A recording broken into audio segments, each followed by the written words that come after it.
There's an 18-year-old Black woman in Madison, Wisconsin, who was set on fire by white men. She was stopped at a stoplight, and she says that as she was waiting at that stoplight in Madison, Wisconsin, they sprayed her with lighter fluid and then lit her on fire. In preparation for recording this video, I did precisely what none of the journalists in the mainstream media did, and that is that I read the full police report from cover to cover. So I can say to you with some confidence, this is about fraud. This is about politically motivated deception on a massive scale.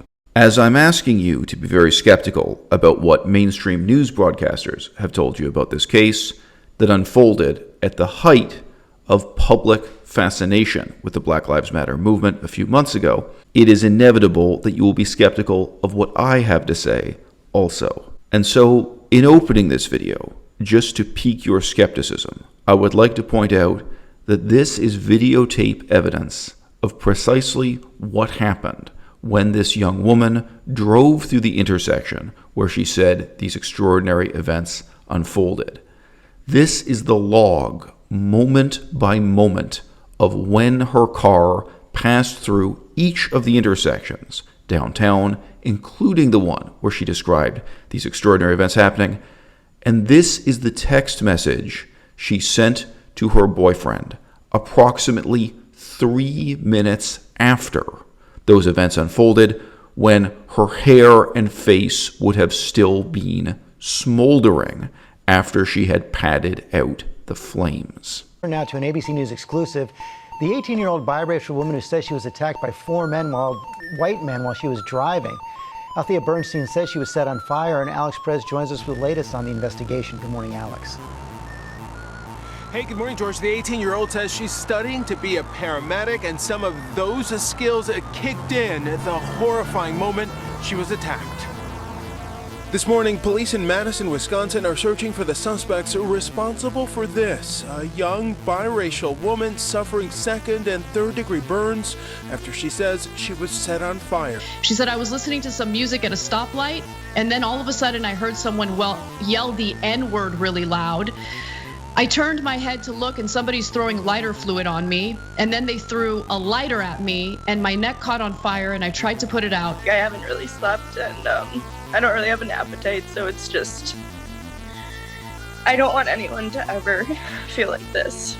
I don't even remember anything, but your brain still has that flight or fight response that takes care of you. So I made it home. I called my mom. I drove myself to the ER. Now, an active and ongoing investigation, Madison's mayor saying, while we are still learning more about the details, current information suggests this may have been a premeditated crime targeted toward people of color, which makes the incident even more disturbing.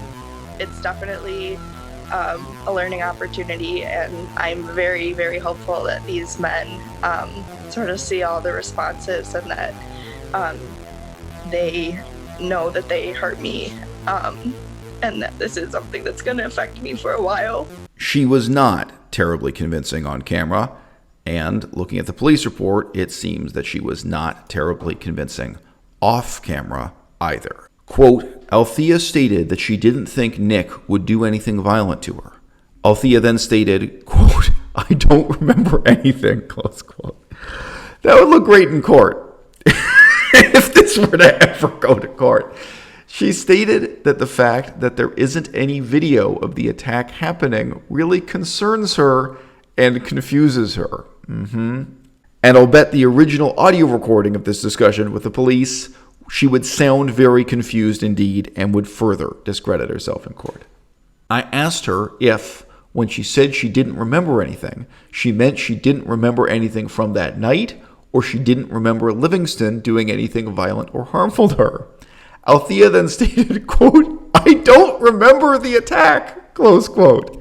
She stated that she remembered it really well a couple days after it occurred, but that had been slowly fading from her memory since then. Althea went on to say she feels as though her brain is erasing or cutting out the memories of the attack as time goes by. Yes, quite apart from the level of scrutiny required for a police investigation or for a conviction in court, just imagine if journalists did basic fact-checking and asked questions of this kind. So, we're doing this story live, and you just looked it up. So I have not had a chance to read the details. But presumably, if she went to the hospital and she's got burns on her neck and face, that's verifiable. And so if it turns out not to be the case, obviously we'll come back and tell you that. We continue reading directly from the police report. Quote, I told Althea that one of the things we had questions about was a number of steps that she had taken as she left Livingston's apartment. I explained that based both on her and Livingston's statement, she had left his apartment and walked to her car on her own. I stated that there was a large number of steps and a longer amount of time that didn't seem consistent with her just leaving his apartment and going to her car. I pause. How do the police know this? Because all of these people are carrying cell phones and are constantly messaging one another, so you know their precise location and what they're doing almost at every moment of the day. Both she and Livingston believe this car was parked right outside. So there was one little gap in the schedule that couldn't be accounted for. Whereas if you look at how many moments passed when she drove through each intersection without ever stopping at a red light, without ever having her window down and listening to music, without any of the most basic assumptions of her fabricated story having been true, there wasn't any time there when she could have been attacked or could have received the burns. But there was some time when she was with her boyfriend when something could have happened. I asked if she remembered anything else from that night that might have happened in between leaving Livingston's apartment and getting to her car. Althea answered, quote, I don't even know, close quote. Again, that would stand up really well in court. And if you were just a journalist covering this case and you just read this, if you were a journalist, you didn't even conduct the interview, you just read this summary of the police interview, how would you report the story? I want to share one more detail that she shared with authorities. She said two of them were wearing all black and the other two donned floral shirts and jeans. And keep in mind that lately there have been far-right protesters, agitators, essentially white supremacists who have been showing up at Black Lives Matter protests to cause problems, in some cases even attack some of the protesters. Althea asked if we had been able to find any cameras around Livingston's apartment. So it's like, so the police are confronting you with this. Like, hey, we have a different explanation for these events concerning what happened when you were at or around your boyfriend's apartment. She's like, well, do you have videotape evidence of that? Quote, I stated that we had not. Althea then stated, I'm 100% confident of what happened. Oh, gee, just a few seconds ago, you said you were confused and you didn't remember and it felt like it was erased from your memory. And then you asked, do you have videotape evidence of that? Oh, okay, then I'm 100% confident of what happened. Yeah. You have discredited yourself. And this is not the only evidence in this police report. I could make an hour-long video. Trust me, the problem here is not the police. The problem here is the politically motivated press and the way this is made into propaganda. Althea went on to say that she very firmly believes that what she told us in the days immediately after the attack is what happened to her. Althea added, quote, I just don't understand why there's no evidence. I just don't understand why the videotape evidence of what actually happened at that intersection isn't the same as my lie.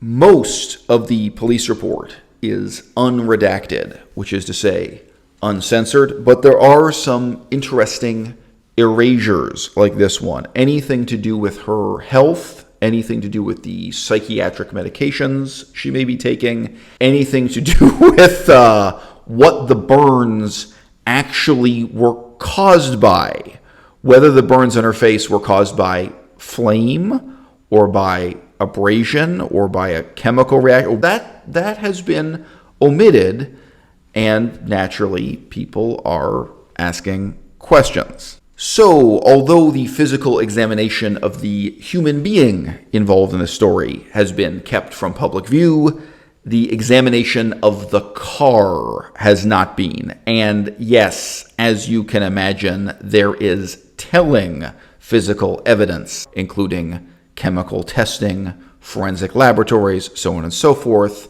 that once again discredits her ridiculous, difficult to believe story.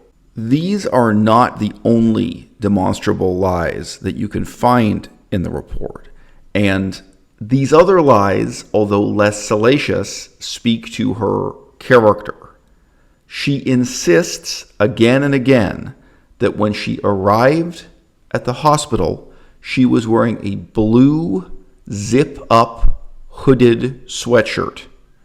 Her father seemed very confused by this. The other people asked about it don't remember her owning a blue hooded sweatshirt. And in fact, at one point, her father goes to try to get the sweatshirt. He's like, oh, do you mean this one? And when they're asked about it, she makes up a further lie that this was a sweatshirt that she'd bought in London, England, and that her father didn't know about. Like, her father seems to know most of her wardrobe. She's not a fancy dresser, as you can see from this photograph. But guess what? This photograph is from the security camera showing the clothing that she was wearing when she arrived at the hospital. She was not wearing a blue hooded sweatshirt. Now, does this matter?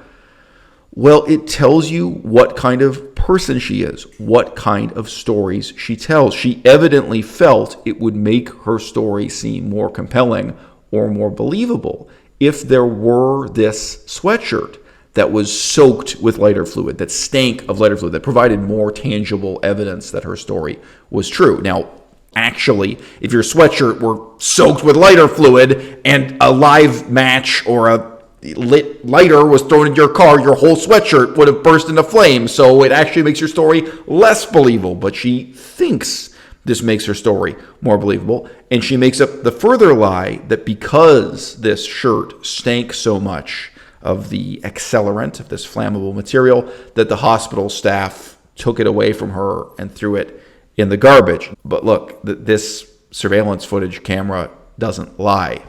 Many people get into the habit of lying to their parents and getting away with it at an early age. And you know what? You may be accustomed to lying to authority figures at your school who fundamentally just don't care. Like, if you go into the principal's office and claim that you were sick when you weren't really sick, it's very likely the authority figures you dealt with in school fundamentally don't care about what's true or false. They've just got to get on with their schedule and deal with 40 other kids who have 40 other excuses for why their homework is late or why they couldn't write the exam or whatever it is. This seems to me somebody who has fundamentally become very comfortable with that childish habit of mind of making up stories and presuming she can get away with it. Thank you to the viewers who have sent it to me. We will look into it a little deeper and give you updates as we get them. It's easy to preach freedom of speech, and it's much more difficult to deal with problems of accountability. You might or might not have noticed the extent to which the reporters at TYT, the Young Turks, couched their words stating that they would follow up on this later after they'd investigated it more deeply because they weren't really entirely confident that this story checked out. Yeah, go ahead, search their YouTube channel, search all their websites, find any evidence of a retraction. Find me a video where they delivered the same hard-hitting message that I'm delivering to you here and now, that this was fraud, that this was a hoax, that this was massively influential political propaganda that reached an audience of millions of people and that frankly radicalized people at a time when there were really important political questions to be asking, simultaneous with this surreal, made-up, imaginary neo-Nazi attack on the streets of Wisconsin. The people of Wisconsin decided to demonstrate how woke they are by tearing down a statue of a white man without pausing to look up in Wikipedia who that white man was or why there was a statue to him. And guess what? He was anti-slavery. He died fighting to liberate the slaves. He was somebody who was on the right side of history, but nevertheless, Black Lives Matter protesters tore down his statue just because he was white. In the year 2020, mistakes were made, and there were important lessons to be learned from those mistakes. The Young Turks are going to only prevent you from learning them. ABC News, tragically, is going to prevent you from learning them, because none of these mainstream news sources did that most simple, essential thing that I did. None of them read the police report. Once in a while, I get an email asking me what this logo is. What do those 4 letters stand for? Active research and informed opinion. That's the motto. Hit me up.